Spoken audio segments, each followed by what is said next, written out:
Hello children, welcome to the Science Army. இன்னைக்கு நம்ம பார்க்க போறது 10th standard scienceல இருக்கக்கூடிய unit 2 optics தான் நம்ம பார்க்க போறோம். Images formed in a convex lens. So last வீடியோல உங்களுக்கு நான் சொல்லியிருக்கேன் முக்கியமான 4 parameters. So உங்களுக்கு என்னென்னன்றது தெரியும். So இப்போ அதுல வந்து நம்ம இம்பார்ட்டன்ஸ் பார்க்கலாம். ஸோ இந்த ரே டயக்ராம் நீங்கள் தெரிஞ்சுக்கிட்டீங்கன்னா இது ரொம்ப யூஸ்ஃபுல்லாக இருக்கும். இது நிறையா 1 மார்க்ஸில் 2 மார்க்ஸில் 3 4 மார்க்ஸில் இது ரொம்ப இம்பார்ட்டன்ட் ரே டயக்ராம் அண்ட் ரொம்ப வெரி ஈஸி. இதை நீங்கள் அண்டர்ஸ்டாண்ட் பண்ணிட்டீங்கன்னா ரொம்ப சிம்பிளான ஒரு ரே டயக்ராம். ஸோ வாங்க நம்ம பார்க்கலாம். So first at infinity images பார்க்கலாம். ஸோ எப்போவுமே நம்ம கான்வெக்ஸ் லென்ஸ் இந்த மாதிரி வரைஞ்சிக்கிறோம். கான்வெக்ஸ் லென்ஸை நான் எம்என் அப்படின்னு எடுத்துப்பேன். Convex lens MN. ஸோ சென்டரில் போகிற அந்த லைன் பிரின்சிபல் ஆக்சிஸ். ஸோ நான் லாஸ்ட் கிளாஸ் சொல்லியிருக்கேன் நடுவில் லென்ஸோட சென்டர் பாயிண்ட்ல கிடைக்கிற அந்த பேராமீட்டரோட பேர் ஓ, ஆப்டிக் சென்டர், ஒளியியல் மையம் அப்படின்னு சொல்றாங்க. லென்ஸுக்கு ரெண்டு சைட்லையுமே நமக்கு பிரின்சிபல் ஃபோக்கஸ் கிடைக்கும். ஸோ லென்ஸோட லெஃப்ட் சைடில் இருக்கிறத நான் F1 எடுத்துக்கிறேன், பிரின்சிபல் ஃபோக்கஸ். ஸோ இன்னும் கொஞ்சம் தூரம் தள்ளி கிடைக்கிறது நம்ம 2F1 அப்படின்னு சொல்லுவோம். 2F1 வந்து நம்ம இன்னொரு பேர் அதுக்கு என்ன அப்படின்னா சி, 2F1 RC அப்படின்னு சொல்லலாம், சென்டர் ஆஃப் கர்வேச்சர், ஆடியின் வளைவு மையம். ஸோ லென்ஸோட அதர் சைட்ல கிடைக்கிறத நான் F2 அப்படின்னு சொல்றேன். And other side of the principal focus and other சைட்ல 2F2, அதுவும் C தான், சென்டர் ஆஃப் கர்வேச்சர், ஆடியின் வளைவு மையம். ஸோ இந்த 4 பேராமீட்டர்ஸ் தான் நீங்கள் முக்கியமாக தெரிஞ்சுக்கணும். சென்டரில் இருக்கிறது ஆப்டிக் சென்டர், லெஃப்ட் சைடில் இருக்கிறது principal focus, centre of curvature, another side principal focus, another side centre of curvature. எம்ன்றது நம்ம டினோட் பண்ணுறது தான், அது ரொம்ப இம்பார்ட்டன்ட் இல்லை, ஜஸ்ட் லென்ஸ் அதை டினோட் பண்ணுறது தான். So first when an object is at infinity, so ஆப்ஜெக்டை நான் இன்ஃபினிட்டியில் வைக்கும் போது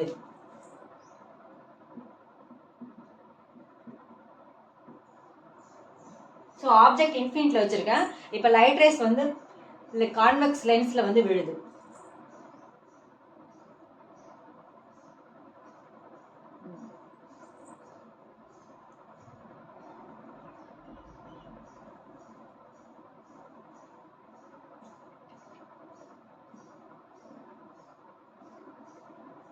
ஓகே, ஸோ ஆப்ஜெக்ட் எங்கேயோ இன்ஃபினிட்டியில் இருக்குது. இப்போ லைட் ரேஸ் கான்வெக்ஸ் லென்ஸில் விழும்போது எனக்கு இமேஜ் எங்கே ஃபார்ம் ஆகுதுன்னா principal focus, other side of the convex lens principal focus form ஆகுது.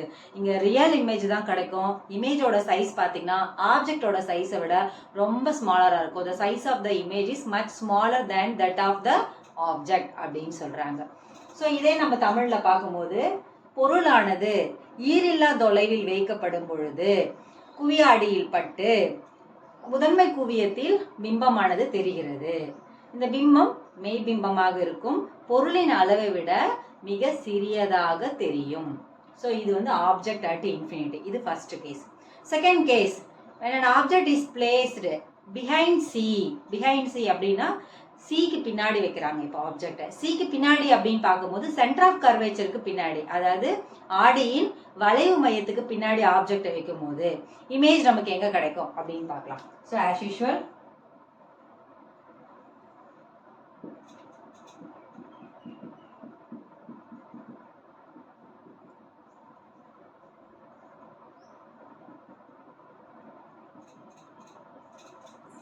ஸோ இதுதான் சி, 2Fம் Cயும் ஒன்று தான். நான் இந்த இடத்துல ஆப்ஜெக்டை வைக்கிறேன். ஏபி அப்படின்றத நான் ஆப்ஜெக்ட் சொல்லலாம். இப்போ ஃபார் எக்ஸாம்பிள் நான் இங்கே ஒரு ட்ரீ எடுத்துக்கிறேன், இது ஒரு ஆப்ஜெக்டாக கூட நான் எடுத்துக்கிறேன், இல்லை ஒரு மேன் எடுத்து ஏதோ ஒரு ஆப்ஜெக்ட். ஸோ ஏபின்றது ஆப்ஜெக்டோட இந்த இடத்துல ஆப்ஜெக்ட். ஸோ இப்போ நம்ம செகண்ட் கேஸ் பார்க்கலாம். when an object is placed behind C, 2Fக்கு பின்னாடி நான் ஆப்ஜெக்டை வைக்கிறேன். ஸோ ஏபி அப்படின்றது தான் ஆப்ஜெக்ட். இப்போ இந்த ஆப்ஜெக்ட் ஓட இமேஜ் எனக்கு எங்கே கிடைக்கும் அப்படின்னா the image is formed between the principal focus F and 2F2. So as usual நம்ம லென்ஸ் வரைஞ்சாச்சு. எம்ன்றது லென்ஸ், ஓன்றது optic centre, left side principal focus, centre of curvature, other side principal focus, centre of curvature. So இந்த 4 parameters ரொம்ப important parameters. So as usual image ஆப்ஜெக்ட்ல இருந்து first ஒரு light race வந்து பேரலா போகும். 3 ரூல் படி பிரின்சிபல் ஆக்சிஸ்க்கு பேரலா போச்சுன்னா அது பிரின்சிபல் ஃபோக்கஸ் வழியாக தான் வரும். Rule number 1.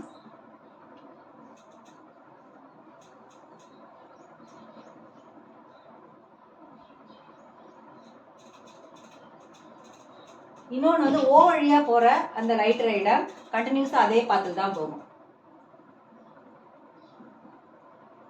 ஸோ ஏபின்ற இந்த ஆப்ஜெக்டோ இமேஜ் வந்து எனக்கு BA அப்படின்னு கேட்குது. ரியல் இன்வெர்டட் இமேஜ் கிடைக்கும். சைஸ் ஆஃப் த இமேஜ் பார்த்தீங்கன்னா ஆப்ஜெக்டோட ரொம்ப ஸ்மாலராக இருக்கும். இது செகண்ட் கேஸ். பொருள் வந்து ஆடியின் வளைவு மையத்துக்கு பின்னால் வைக்கப்படும் பொழுது பிம்பமானது மெய்பிம்பமானது முதன்மை குவியத்துக்கும் ஆடியின் வளைவு மையத்துக்கும் இடையில் தெரியும் அப்படின்னு சொல்றாங்க. பிம்பத்தோட அளவு பொருளின் அளவை விட சிறியதாக காணப்படும். இது second condition. So next ray diagram. Images formed in a convex. When an object is placed at center of curvature, C ல வைக்கிறேன். center of curvature C ல நான் ஆப்ஜெக்ட் வைக்கிறேன், AB என்ற object. The image is formed at the other side of the center of curvature. So நான் 2F ல வச்சேன்னா எனக்கு இமேஜும் 2F ல தான் கிடைக்கும். The size of the image is same as that of the object. இமேஜோட சைஸும் ஆப்ஜெக்டோட சைஸும் சேமா இருக்கும் அப்படின்னு சொல்றாங்க. ஸோ ஆஸ் யூஷுவல் பிரின்சிபல் ஆக்சிஸ்க்கு ஆப்ஜெக்ட் ஏபிலேருந்து பிரின்சிபல் ஆக்சிஸ் பேரலாக போகுது. பிரின்சிபல் பேரலாக போகும்போது பிரின்சிபல் ஃபோக்கஸில் குவிக்கப்படும். செகண்ட் ஓ வழியாக போகிறது. ஸோ எனக்கு 2Fல கிடைக்கும். BA இன்வெர்டட் இமேஜ், ரியல் இமேஜாக இருக்கும், இன்வெர்டட் இமேஜாக இருக்கும். ஸோ இதே நம்ம தமிழில் பார்க்கும்போது பொருள் ஆடியின் வளைவு மையத்தில் வைக்கப்படும் போது தலைகீழான மெய்பிம்பம் ஆடியின் அடுத்த பக்கத்தில் உள்ள வளைவு மையத்தில் தெரியும். பொருளின் அளவும் பிம்பத்தின் அளவும் சமமாக இருக்கும். இது third rule diagram. So images formed இன் த கான்வெக்ஸ் லென்ஸ்.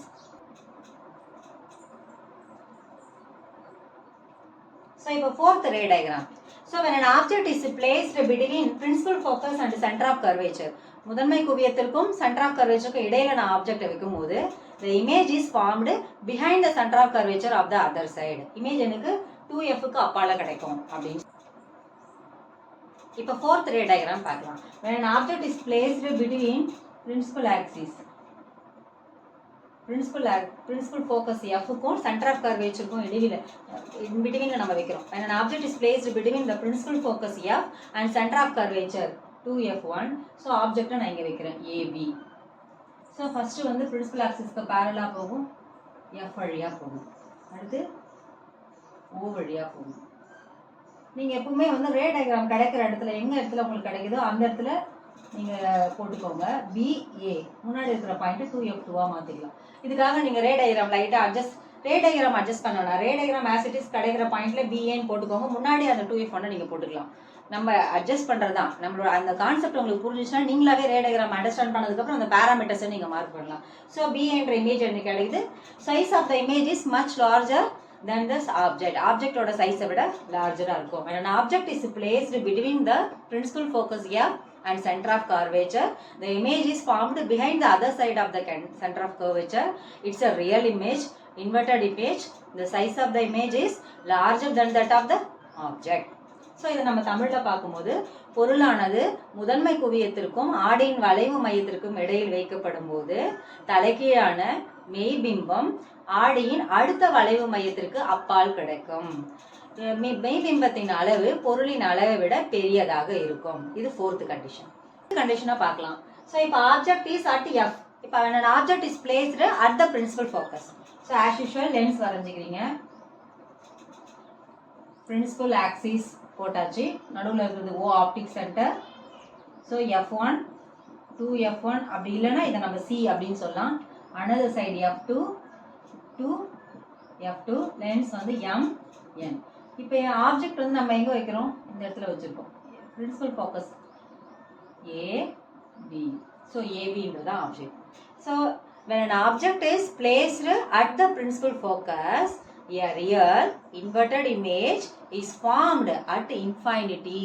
இப்போ இமேஜ் கிடைக்கும், ஆனால் எங்கே கிடைக்கும்? இன்ஃபைனைட் டிஸ்டன்ஸில் கிடைக்கும். ஸோ ரொம்ப இங்கே ஈரில்லா தொலைவில் கிடைக்குது. ஸோ ஆஸ் யூஷுவல் பிரின்சிபல் ஆக்சிஸ்க்கு பேரலாக போகிறது. ஸோ F வழியாக போகுது, O வழியாக போகிறது, ஸ்ட்ரெயிட்டாக போகும். So it goes on. Ditto போட்டிருக்காங்க அப்படின்னா இட் கண்டினியூஸ்லி கோஸ் ஆன் அப்படின்னு அர்த்தம். Continuously it goes. அப்போ இமேஜ் எனக்கு இன்ஃபைனைட்ல கிடைக்குது. Size of the image is much larger than that of the object. ஆப்ஜெக்டோட சைஸை விட இமேஜோட சைஸ் ரொம்ப பெருசாக இருக்கும். ஸோ இதுதான் ஃபோர்த் கண்டிஷன். ஸோ இதை நம்ம தமிழில் பார்க்கும்போது பொருளானது முதன்மை குவியத்தில் வைக்கப்படும் பொழுது உண்மையான தலைகீழ் மெய்பிம்பம் ஆடியின் அடுத்துள்ள பக்கத்தில் ஈரில்லா தொலைவில் கிடைக்கும். அப்போ பிம்பம் எங்கே கிடைக்குது? ஈரில்லா தொலைவில் கிடைக்குது. பிம்பத்தோட அளவு பொருளின் அளவை விட மிக பெரியதாக இருக்கும். தலைகீழான பிம்பம் தான் கிடைக்கும். இது நமக்கு 4th கண்டிஷன் அப்படின்னு சொல்றாங்க. நம்ம 6th ரே டயக்ராம் பார்க்கலாம். 6th ரே டயக்ராம்ல பார்க்கும்போது object is placed between principal focus F and O. Optic சென்டருக்கும் Fக்கும் இன் பிட்வீன்ல ஆப்ஜெக்ட் வைக்கும்போது இமேஜ் எங்க ஃபார்ம் ஆகுது அப்படின்னு பார்க்கலாம்.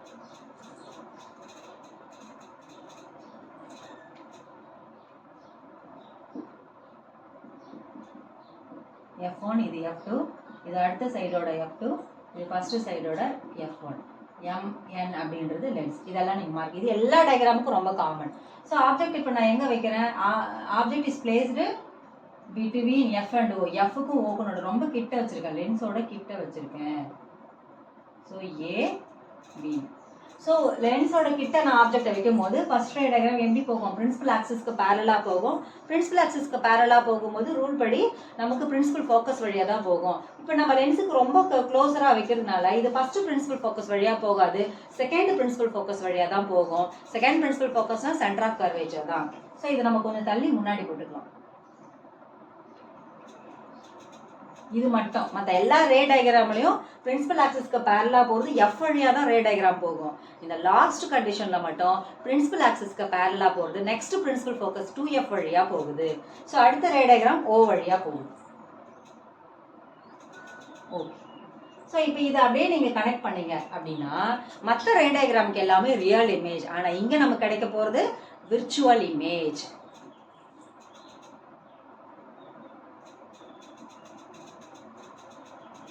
விர்ச்சுவல் இமேஜ்ன்றதுனால டாட்டடா போட்டு காமிச்சிருக்கேன்.